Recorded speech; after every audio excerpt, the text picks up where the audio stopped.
मैं गौतम बंदोपाध्याय हूँ और पिछले 1983 से मैं छत्तीसगढ़ में विभिन्न सामाजिक राजनीतिक विकास क्षेत्र में हस्तक्षेप करता हूँ। जब मैं जेवियर इंस्टीट्यूट से निकला तो बड़ी अरमान था कि समाज में गरीब के बीच काम करूँगा और गरीब के बीच काम करते हुए उनकी विकास की बात करूँगा और वो विकास उनकी निर्णय में होगा। एक बड़ा सोच लेके मैंने निकला था। लेकिन जब मैं उत्तर प्रदेश में गया पहली बार चमटोली में काम करने और चमटोली की दलितों के बीच जब मैं देखा उनकी परिस्थिति, निर्णय में उनके माइनस भागीदारी है, तो मेरे को लगा कि केवल विकास के ऊपरी बात करने से कुछ होगा नहीं। जब तक रिसोर्स राइट्स की बात नहीं करेंगे दलितों की, जब तक एक क्लास स्तरीकरण पे जब तक हस्तक्षेप नहीं करेंगे, तब तक शायद कुछ कर नहीं पाएंगे। काम किया कुछ, लेकिन निर्णय में भागीदारी करना, डेवलपमेंट के जो सिस्टम थे, जो स्ट्रक्चर थे, सिस्टम को एंगेज करना, उस प्रक्रिया में ज़्यादा काम नहीं कर पाए। तो मेरे को लगा कारण क्या है, जिसको हम तैयार कर रहे हैं वो अगर नेगोशिएट नहीं करे, उनका नेगोशिएट का स्किल डेवलप ना हो, सिस्टम को वो अगर एंगेज ना कर सके, तो केवल हमारे एक फैसिलिटेटिंग करना, एक कैटालिटिक एजेंट का काम करना, वो ज़्यादा दिन तक टिकेगा नहीं और कोई वायबल कम्युनिटी में हम बना नहीं पाएंगे। तो मैं उत्तर प्रदेश छोड़ के मेरे को लगा एक स्किल बनाना चाहिए जो डायलॉग करने के लिए, सिस्टम को एंगेज करने के लिए, सिस्टम को अपनी बात रखने के लिए एक टूल्स चाहिए। और उसी आधार पे हमने तब सोचा एम्पिरिकल रिसर्च अगर नहीं कर पाएगा विक्टिम कम्युनिटी और उस रिसर्च को अपने तर्क से स्ट्रेंथन नहीं कर पाएगा, तो सिस्टम में वो एडवोकेट नहीं कर पाएगा। और उनके एडवोकेसी वो अगर नहीं कर सका तो बाहर से कोई करेगा, वो सस्टेन नहीं करेगा, उसका क्वालिटेटिव नहीं हो पाएगा।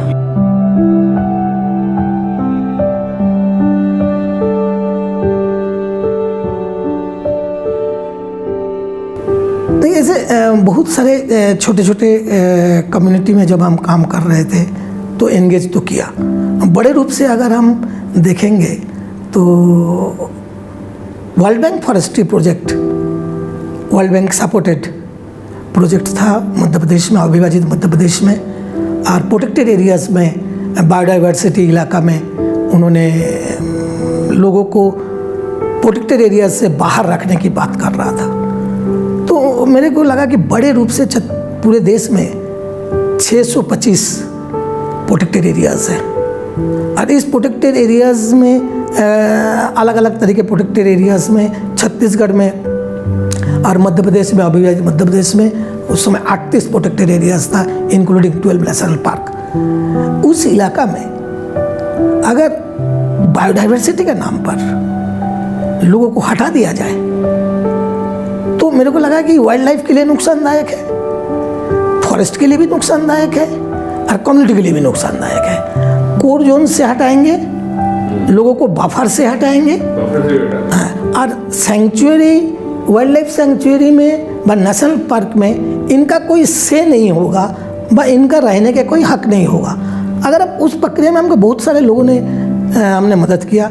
हमने उसको मध्य प्रदेश, छत्तीसगढ़ से अलावा थोड़ा पूरा कंट्री में उसको स्ट्रेंथन करने की कोशिश किया, जिसमें आशीष कोठारी से लेके WWF तक को भी हमने सपोर्ट लिया। एंड फाइनली अगर आज फॉरेस्ट राइट्स एक्ट में प्रोटेक्टेड एरियाज़ के स्पेस मिला और प्रोटेक्टेड एरियाज़ के राइट्स को इंश्योर कराने की जो बात आया, व प्रोटेक्टेड एरियाज़ में फॉरेस्ट राइट्स एक्ट लागू हो सकता है, कम्युनिटी के रहने के हक बनता है, और तभी डिस्प्लेस्ड होगा जब कम्युनिटी चाहेगा। और ये पहले रिटन प्रॉमिस के बाद होगा इन सब चीज़ जो आज FRA के अंदर आया तो इस आंदोलन के दम पे आया, और केवल पूरे देश में कोई ज़्यादा लोग इसके पक्ष में नहीं थे।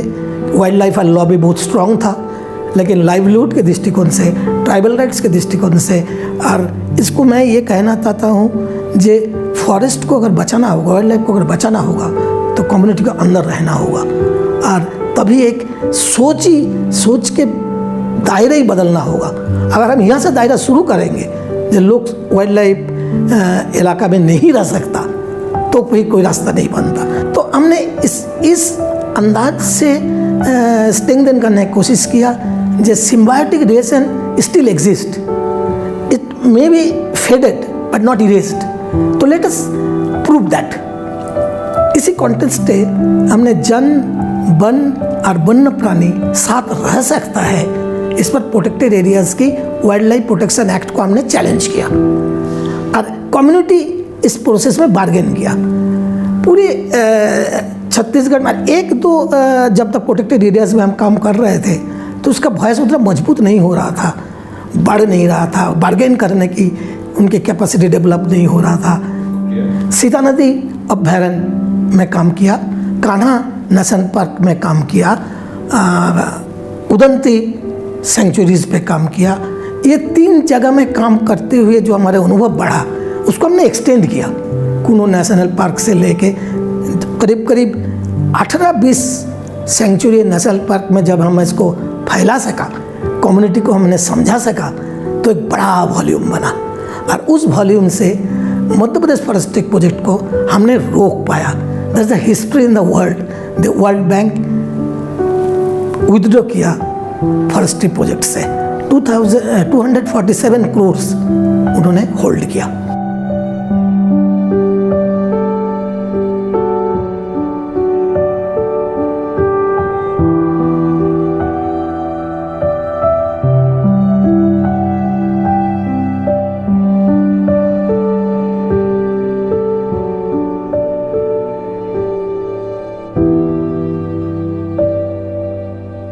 अभी एक सुप्रीम कोर्ट के आदेश आई से जो मन के दवा नहीं है उमन ले जंगल हटा दो। वो सब ला कहाँ जाई, कैसे करी, कैसे जी, कैसे खाई, जंगल कैसे बाची, ये तोगर चिंता है, मोर घर हमन के घलो चिंता है। और कानून के मुख्य एकदम सोच रही से जे आदिवासी के वन के हकला दे बिना हमन न वन के भला कर सको न आदिवासी के भला कर सको। मेरे पीछे जंगल जो दिख रहा है उसमें सारी जो नाम के पेड़ हैं, जैसे कि साल है, कुसुम है, हर्रा है, बेहड़ा है, भेलवा है, चार है, आमा है। और जंगल से तो भारी हम लोगों को आमदनी मिलता है, हेरा बहेड़ा हर चीज़ की थी, पान दतुन मुखारी। जंगल में जानवर भी अच्छा, उनका भी जंगल रहने से जीवन पानी भी जंगल जानवर के लिए भी मिलता है। पर भी हम कहीं जंगल जाने अनजाने में किसी जंगल पर बिना अनुमति नहीं घुसते, लेकिन गांव से सलाह पंचायत से प्रस्ताव लेकर के ही वो जंगल को अधिकार मांगते हैं, ताकि हमको साथ साथ में जंगल भी बचाना है, साथ साथ में कि अपना जीवन पाने के लिए आय के स्रोत देखना है। व्यक्तिगत के पहले हमारा सामुदायिक दावा अति आवश्यक जरूरी है। हमारे सामुदायिक दावा होने पर तो हमारे व्यक्तिगत दावा डालने में कोई दिक्कत नहीं होगी, ऐसे करके हमारा सोच है। यहाँ पूरी देश में जंगल के आसपास हम ही मन रहें, और हम ही मन के ये जमीन रही से कानून बाद में आई से। ये जमीन क्या कर रही है, ब्रिटिश तो बाद में आई, कानून तो बाद में बनिस। अब कानून बाद में आके बोली तो तय अगर जोता था तो तुर कागज बता, कागज नहीं है तो तुर जोता ही नहीं है। ये पूरी जब हमने फॉरेस्ट राइट्स की, लैंड राइट्स की बात करते हैं, हमको लगा जे केवल FRA का इम्प्लीमेंटेशन एक तरफ से जो बड़ा जब जरूरी है उसको एसेट करना, जी ये फॉरेस्ट हमारा है, ये लैंड हमारा है, लेकिन केवल इम्प्लीमेंटेशन ऑफ द FRA के बात करना, वो एडवोकेसी में ना करके केवल जो जिस तरह के FRA को करके थोड़े से ज़मीन देने की बात पिछले सरकार ने किया था, उसको हमने चैलेंज किया। हमने एक एडवोकेसी टूल्स और लॉजिक डेवलप किया जो क्यों 1980 के फॉरेस्ट कंजर्वेशन एक्ट आने के बाद से ही इन्होंने अपना हिसाब बना लिया था कितना ज़मीन लोगों को देना है, कितना ज़मीन नहीं देना है। FRA को जिस तरह से इम्प्लीमेंट करना था ये इन्होंने फॉरेस्ट डिपार्टमेंट नहीं, क्योंकि फॉरेस्ट डिपार्टमेंट किसी हालत में नहीं चाह रहा था जो उसकी जो फॉरेस्ट कवरेज है वो कम हो जाएगा। इसलिए जो प्रिमिटिव टाइप्स है, बैगा, कामार, माड़िया, पहाड़ी कोरबा, बिरहोर, इन इलाका के फॉरेस्ट का जो इलाका है, इनकी ट्रेडिशनल राइट्स है, मैं इसको ये कहता हूँ अनसेटल्ड डिस्प्यूटेड लैंड, जिसको इसीलिए अनसेटल्ड डिस्प्यूटेड ट्रेडिशनल लैंड इसीलिए बोलते हैं कि इसके वो टेन्योर रहा, हिस्टोरिकल रूप से उसको टेन्योर रहा। इसको केवल पीस ऑफ द लैंड के तरह देखेंगे तो नहीं होगा, जिस पर कंप्लीट लाइवलीहुड की मामला है, जहाँ पर ये लैंड राइट्स को इंश्योर कराना और लोगों को लैंड राइट्स एसेट करना, इस प्रक्रिया में जो हमने काम किया, हम इसको लैंडिकल लैंड रिफॉर्म कहते हैं। हमको लगा कि जो पूरी हमारी जो जर्नी रहा 1986 से लेकर टिल, वो अनसाइंटिफिक डिस्प्लेसमेंट के अगेंस्ट रहा। हम ये मानते हैं डिस्प्लेसमेंट शायद कहीं जगह में जरूरी होगा, लेकिन कम्युनिटी के साथ डायलॉग करके डिस्कशन करके संभव है। सवाल ये है ये जो डिस्प्लेसमेंट, जिस डिस्प्लेसमेंट में लोगों की कोई भागीदारी नहीं, लोगों की से कोई चर्चा नहीं, फ्री एंड ओपन कॉन्सेंट नहीं, ग्राम सभा पर उनकी निर्णय की कोई बात नहीं, तो मेरे को लगा कि ये नहीं हो।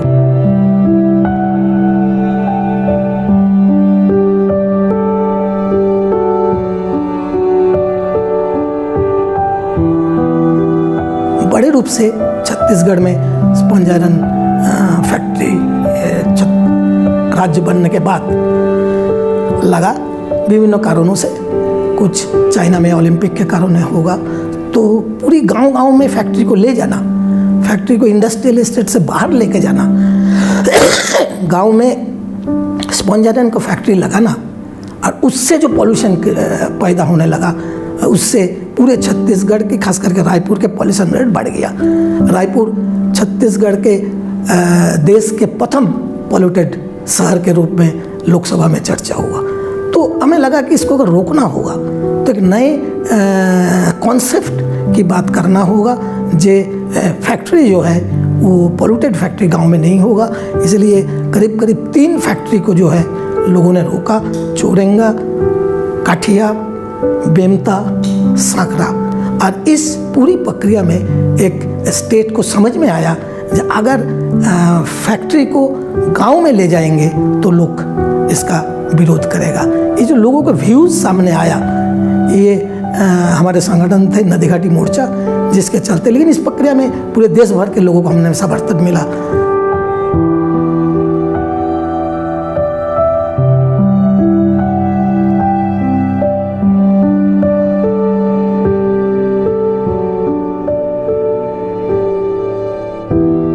All your dams, tanks, rivers are being in the process of privatized. The management is being privatized. Chhattisgarh was the first state in the country to do it with 23 kilometers of the Shionath river. इसी प्रक्रिया में शिवनाथ नदी छत्तीसगढ़ में जो lease out दे दिया company को, radius water company limited को, उसको हमने उसकी संघर्ष खूब लड़ा। जब एशिया का पहला नदी है जो कोई निजी कंपनी को 23.5 किलोमीटर का स्ट्रेच उन्होंने प्राइवेट कंपनी को दे दिया था।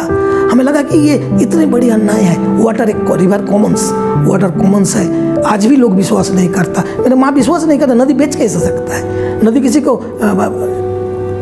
मॉर्टगेज कैसे दिया जा सकता है, लीज आउट कैसे हो सकता है। इसी लड़ाई को हमने लगातार नदी किनारे रहने वाले लोगों के साथ, मछुआरे के साथ, बुद्धिजीवियों के साथ ये हम लड़े और केवल इसमें पूरे देश के लोगों की आवाज़, अंतर्राष्ट्रीय नदी प्रेमियों का आवाज़ इसके साथ जुड़ा और जिसके चलते एक शिवनाथ नदी मुक्ति आंदोलन एक बड़े रूप से बन पाया, जिसको आज भी पूरे उसी आंदोलन को मल्टीपल स्ट्रेंथ देने के लिए 7 नदी बेसिन में हमने काम किया। शिवनाथ, खारून, मनियारी, आरपा, इंद्रावती, महानदी, इन सबों रिवर बेसिन के जो राइपेरियन राइट्स हैं वो कैसे वो पा सके और कैसे नदी केवल राज्य की नहीं, नदी समाज का है और जब तक नदी समाज का नहीं होगा तो हम नदी बचा नहीं पाएंगे। इसलिए पूरी नदी हमारे संगठन की नाम ही रहा नदी घाटी मोर्चा। ये नदी को बचाना, नदी को रिजुवेनेट करना और नदी अर्थनीति को मजबूत करना और उस अर्थनीति में लोगों को हिस्सेदारी करना, ये एक बड़े हमने नदी आंदोलन की काम किया जो हमारे संगठन की एक उपलब्धि रहा।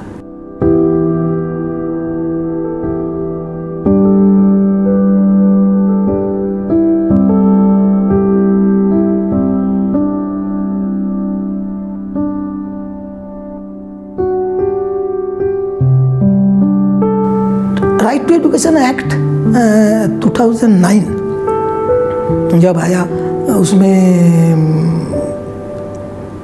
ये लगा जे शिक्षा की अधिकार जो है वो केवल एक्ट बना देने से नहीं हो पाएगा, लोगों को एहसास करना होगा।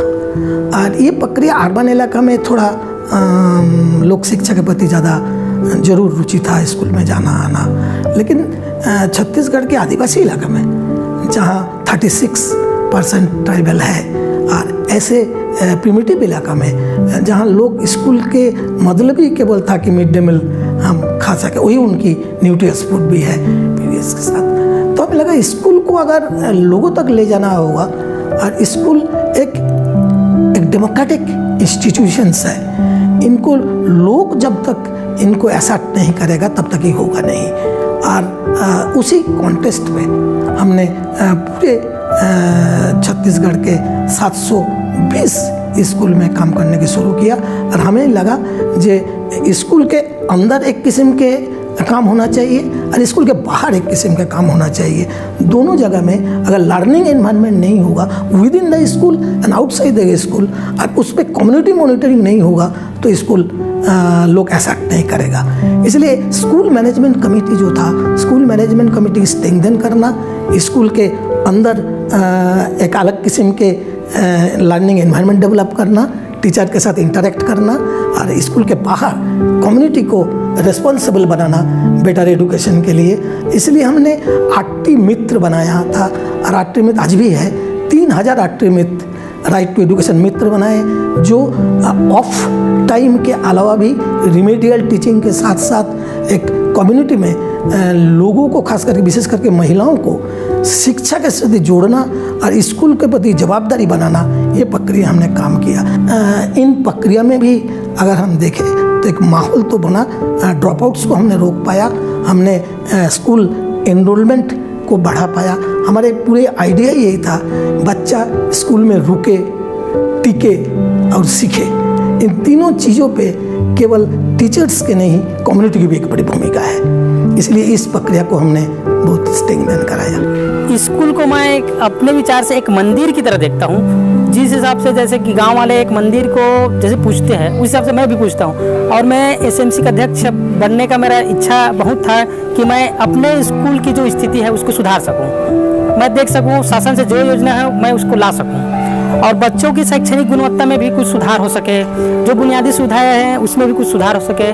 इसलिए मैं कार्यरत के लिए और एसएमसी अध्यक्ष बना हूं और मैं उसमें बहुत प्रयासरत हूं। शासन से भी, समुदाय से भी मैं अच्छा भागीदारी लेकर चल रहा हूं, पंचायत से भागीदारी ले रहा हूं और टीचरों से भी भागीदारी ले रहा हूं। बच्चों की जो पेरेंट्स है, पालक है, उनसे भी भागीदारी लेकर के मैं स्कूल को एक सुदृढ़ स्कूल और आगे जाके मैं इसको एक मॉडल के रूप में कि मेरे अभनपुर ब्लॉक में एक चिन्हित स्कूल हो, इसका मैं प्रयासरत हूँ अभी।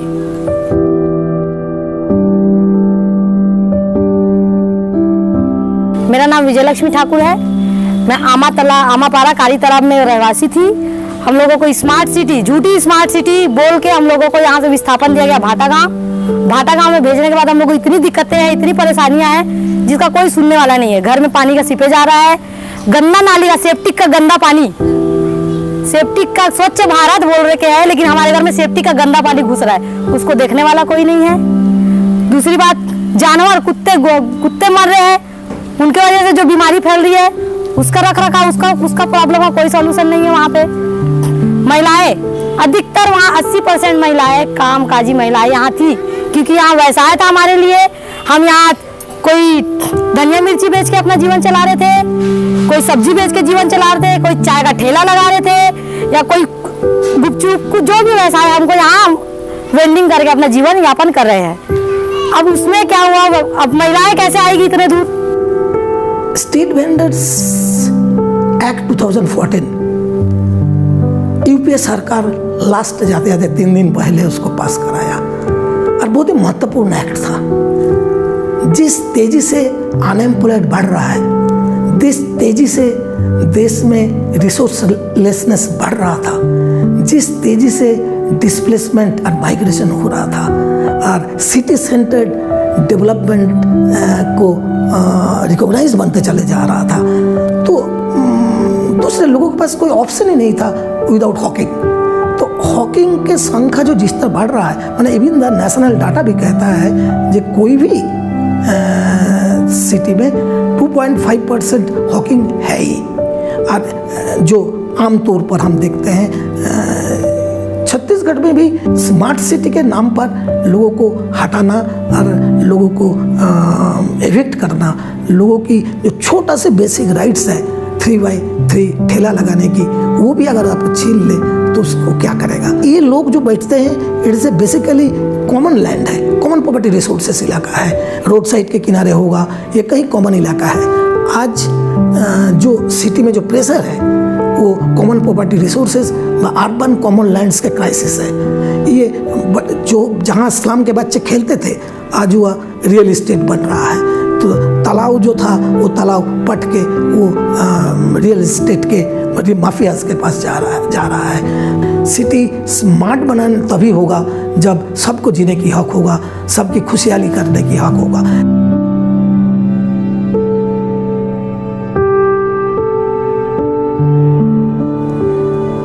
मैं एक दृष्टिकोण से बहुत लकी रहा, क्योंकि एक जंक्चर में, एक समय जब मैं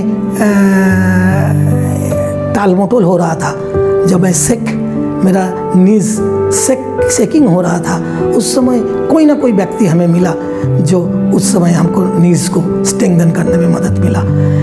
बेसिकली मैं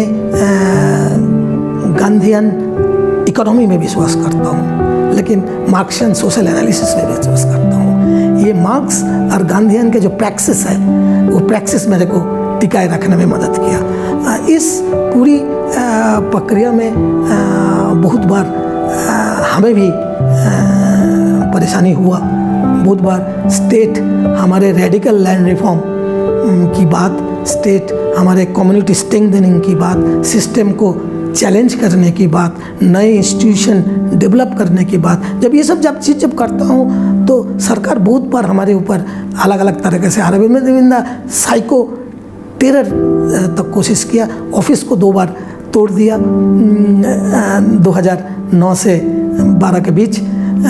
लेकिन सवाल वो है, लगातार उन्होंने हमारे ऊपर साइकोलॉजिकल दबाव बनाते रहा, और जितने वो साइकोलॉजिकल दबाव बनाते रहा उतना हम साइकोलॉजिकल ऊपर मजबूत होते रहा। एक कारण और रहा कि पूरे देश के जो संघर्ष है, उन जनसंघर्षों के साथ मैं बहुत सीधा जुड़ा रहा, और इसके कारण हमको ऊर्जा हुआ मिलता रहा। लेकिन इस जगह में गरीबी, भूखमरी, बलात्कारी, डिस्प्लेसमेंट, माइग्रेशन, राजनीतिक दमन, सब कुछ यही है। जबकि ये इतने रिसोर्स रिच है, रिसोर्सफुल है, लोगों को ज्ञान विज्ञान के अपार संभावनाएं हैं, अपार है, उसके बावजूद भी सब कुछ यहीं पर है। ये जो कॉन्फ्लिक्ट, ये जो कॉन्ट्रास्ट है, मेरे को इस जगह में विभिन्न आंदोलनों के बीच मैं जुड़े रहा और उससे मेरे को ताकत मिला। मैं प्यार खूब पाया लोगों से, लोगों को ज़मीन बचाया, लोगों को जल बचाया।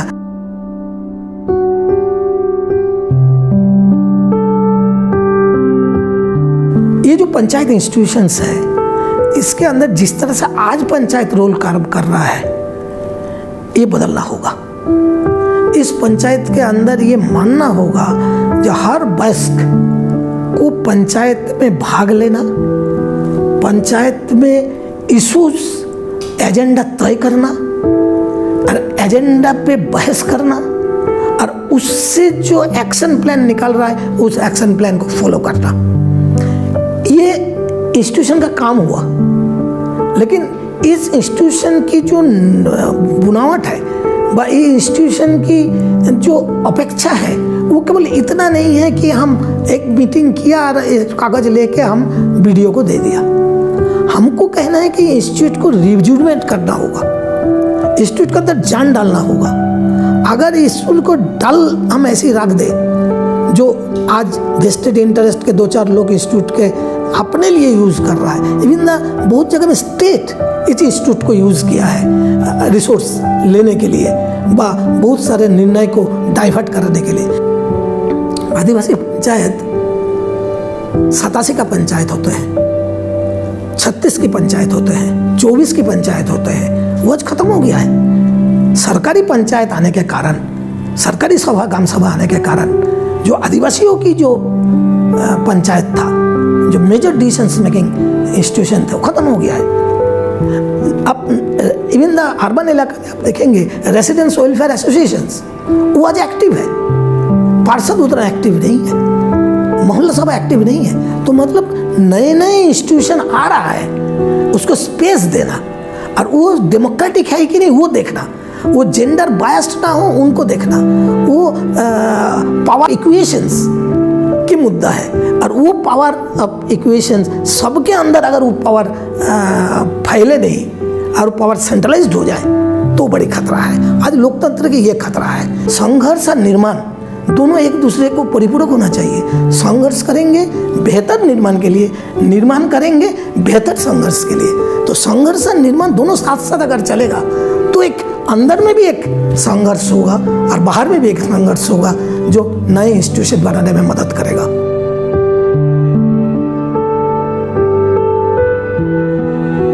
ये यूथ आने वाले 2020 आते आते हम एक बड़े यूथ की संख्या की देश हो जाएंगे। इस समय बड़े चुनौती काम जो है यूथ को लेना होगा, लेकिन जो बाजार जो है वो बाजार इस यूथ को इलेक्ट्रॉनिक एंड बाजार इलेक्ट्रॉनिक के हिस्से वो इस यूथ को कमोडिटी के आगे बाहर जाने नहीं देता है। आज मैं देखता हूँ, मैं जितना काम किया वो आपने सही कहा कि हम एक विशेष उम्र वर्ग के साथ काम किया, जो आज हम कहते हैं ढाला होते चला गया, वह हो गया है। एक 60 क्रॉस कर रहे हैं हम जिसके साथ काम कर रहे थे, जिस यूथ के साथ, और जिन नए एक यूथ प्रजन्म आज हमारे सामने आया है। तो हमें ये लगता है जे सवालिया संस्कृति को जितना जन्म दे पाएंगे और सवाल करने की अकेले यूथ के कंधे पे अगर ये जवाबदारी देंगे तो नहीं होगा। एक आज जो जरूरी है, जो डेमोक्रेटिक इंस्टीट्यूशंस बना था आज़ादी के पहले, आज़ादी के बाद, वो इंस्टीट्यूशंस आज हमारे एस्पिरेशन को पूर्ति करने के लिए फेल्ड हो रहा है। हमारा एस्पिरेशन को पूर्ति करने के लिए उनके अंदर वो क्षमता बचा नहीं है। तो मेरे को एक जो यूथ के आज लगता है कि नए इंस्टीट्यूशंस फॉर्मेशन की बारे में सोचना होगा। खतरा आज लोकतंत्र की है, बचाना लोकतंत्र को होगा। अगर लोकतंत्र को हम बचाएंगे तो एक संभावना हमारा सामने दिखता है।